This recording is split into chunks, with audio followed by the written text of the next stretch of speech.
The risk associated with diabetic artificial sweeteners depends on various factors, including the specific sweetener being used, the individual's health condition, and the amount consumed. While most artificial sweeteners are considered safe for consumption, it's essential to understand their potential risks and benefits. Here are a few commonly used diabetic artificial sweeteners and their associated risks. Aspartame. Aspartame is one of the most widely used artificial sweeteners. It is considered safe for most people, including those with diabetes. However, individuals with a rare genetic disorder called phenylketonuria (PKU) should avoid aspartame since their bodies cannot break down the amino acid phenylalanine, which is one of its components. Saccharin. Saccharin has been used as an artificial sweetener for many years. It is generally recognized as safe, but some studies in the past suggested a potential link between saccharin and bladder cancer in rats. However, more recent studies have shown no clear evidence of an increased cancer risk in humans.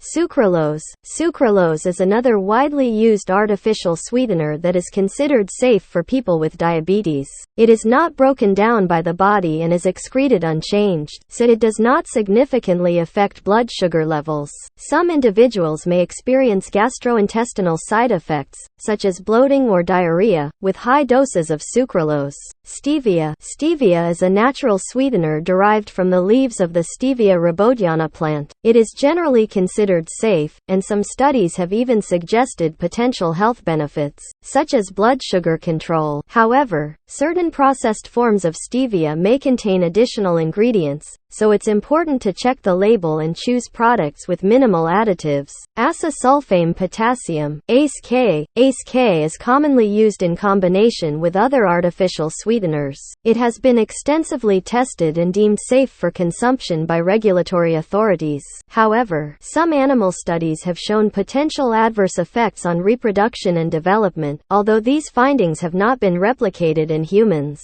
It's worth noting that individual responses to artificial sweeteners can vary, and some people may experience side effects or sensitivities. If you have any concerns or specific health conditions, it is always advisable to consult with a healthcare professional or registered dietitian who can provide personalized guidance based on your needs and medical history.